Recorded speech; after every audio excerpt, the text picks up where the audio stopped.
नमस्ते सदावत्सले मातृभूमि। हिजाब इशू हमारे देश में इस समय खूब चरम पर है और हिजाब इशू इतने चरम पर है कि ओवैसी जैसे लोग पब्लिक में भाषण दे रहे हैं। कांग्रेस ने तो यहाँ तक कह दिया, एक महिला होते हुए प्रियंका वाड्रा ने यहाँ तक कह दिया कि बिकनी पहनकर भारत में घूमे तो क्या बुराई है। और तमाम तरह के समाजवादी पार्टी के लोग, कांग्रेस के लोग और पता नहीं कौन कौन, ये सब अपने अपने तरह से खूब स्टेटमेंट दे रहे हैं, जितने स्टेटमेंट वो दे सकते हैं। खासतौर से ये विषय अभी क्यों आया? आखिर स्कूलों में बुर्का पहले से मना किया जाता रहा है, स्कूलों में यूनिफॉर्म चलती रही है। मैं अपने जानने वालों में बताता हूँ कि मेरी बहन बताती थी कि जो लड़कियाँ उसके साथ गर्ल्स कॉलेज में, स्कूल में जाती थीं, वो घर से आती थी बुर्का पहनकर, और स्कूल में जैसे एंट्री होती थी तो वहाँ एक रिटायरिंग रूम होता था, वहाँ वो अपना बुर्का उतार कर अपने बैग में रख लेती थी और पूरे दिन स्कूल में रहती थी, और रहने के बाद वो फिर वापस जब जाती थी तो फिर पहनती, तो फिर चली जाती थी। फिर आखिर ये बुर्का व्यवस्था अभी क्यों क्रिटिसाइज हो रही है, अभी क्यों समस्या है?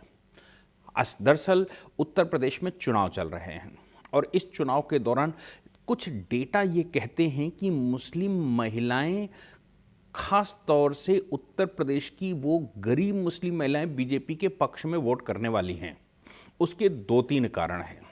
उसका पहला कारण तो वो जो ट्रिपल तलाक पर उन्होंने वॉर किया, वो ट्रिपल तलाक रोक दिया। तो हम सब जानते ही हैं कि ट्रिपल तलाक महिलाओं के लिए कितनी बुरी प्रथा मुसलमानों में थी, कभी भी तलाक दिया और जाने दो।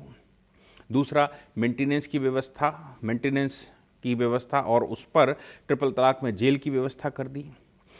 दूसरा बड़ा कारण ये है कि उत्तर प्रदेश के अंदर लगभग 2.25 करोड़, फिर से डेटा याद करिए, 2.25 करोड़ सिलेंडर या गैस कनेक्शन भारत सरकार ने, उत्तर प्रदेश सरकार ने प्रोवाइड किए हैं। और ऐसा कहते हैं इन 2.25 करोड़ में लगभग 50 से 60 लाख या उससे बड़ी संख्या केवल मुसलमानों के यहाँ गई है। तो आप सोच लीजिए कि 50-60 लाख सिलेंडर, और ऊपर से ये जो फ्री खाने की व्यवस्था कोविड के समय पर की, इसने उनको रोशनी दी है। दूसरा, उत्तर प्रदेश में मकानों की संख्या में 20 लाख से ऊपर मकान, ऐसा कहते हैं, या उसके नज़दीक कहीं वो मकान, उससे कम कह सकते हैं, वो मुसलमानों के यहाँ गए हैं। शौचालयों की सबसे बड़ी संख्या मुसलमानों को मिली है। तो फिर ये जो मुस्लिम महिलाएं हैं, उनका हृदय अभी भी थोड़ा हिंदू हृदय है, इनकी भारतीय दिल थोड़ा सा धड़कता है। तो ये उम्मीद है कि महिलाएं अंदर अंदर बीजेपी को वोट देंगी, क्योंकि वो ट्रिपल तलाक के साथ साथ वो बीजेपी जो है वो भविष्य में रोकने वाली है 4 निकाह को, ऐसा कहते हैं। यूनिफॉर्म सिविल कोड लाकर महिलाओं को अधिकार देने वाली है। तो जब ऐसी परिस्थिति, जो 4 निकाह को रोकने का प्लान बीजेपी बना रही है यूनिफॉर्म सिविल कोड लाकर, तो फिर महिलाओं का वोट तो 100% मिलना ही है। नहीं 100% मिलेगा तो 60% मिलेगा। अब ऐसा कहते हैं कि उत्तर प्रदेश में 20% वोट या 16 से 20% के बीच में मुसलमानों का है, तो 10% महिलाओं का भी है। 10% अगर महिलाओं का है तो टोटल वोट अगर 9 करोड़ पड़ता है, तो ये मान के चलें कि 1 करोड़ वोट मुस्लिम महिलाओं का है। और अगर 1 करोड़ वोट बढ़ जाता है, आप सोच लीजिए कि जब 5 करोड़ के ऊपर के वोट मिलते हैं, 5 करोड़ वोट जिस पार्टी को मिलते हैं वो सरकार बनाती है, और फुल बहुमत से नहीं, 300 के पार जाती है। तो फिर अगर मुस्लिम महिलाओं का वोट मिल गया, 1 करोड़ वोट मिल गया लगभग, मैं 1 करोड़ में से कुछ कम कर दूं, 75 लाख वोट भी मिल गया, तो अगर हिंदुओं का वोट उनको 5 करोड़ मिलने वाला है और ये 75 लाख मिल गया, तो 350 पार हो जाएगा। तो क्या प्लान बनाया? प्लान ये बनाया कि किसी तरह से मुस्लिम महिलाओं को यहाँ डिस्टर्ब कर दिया जाए उत्तर प्रदेश में। अगर मुस्लिम महिलाएं उत्तर प्रदेश में डिस्टर्ब हो जाती हैं तो फिर बहुत आसान हो जाएगा उत्तर प्रदेश में जीतना।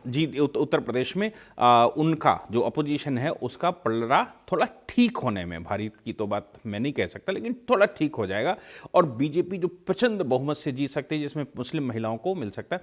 तो फिर हिजाब इशू उठाया गया जबरदस्ती। अब उत्तर प्रदेश में उठाओगे तो योगी आदित्यनाथ जी की सरकार है, आप जानते हो क्या करोगे। असम में उठाओगे तो वहाँ हेमंत बिस्वा शर्मा जी की सरकार है, वहाँ क्या होगा।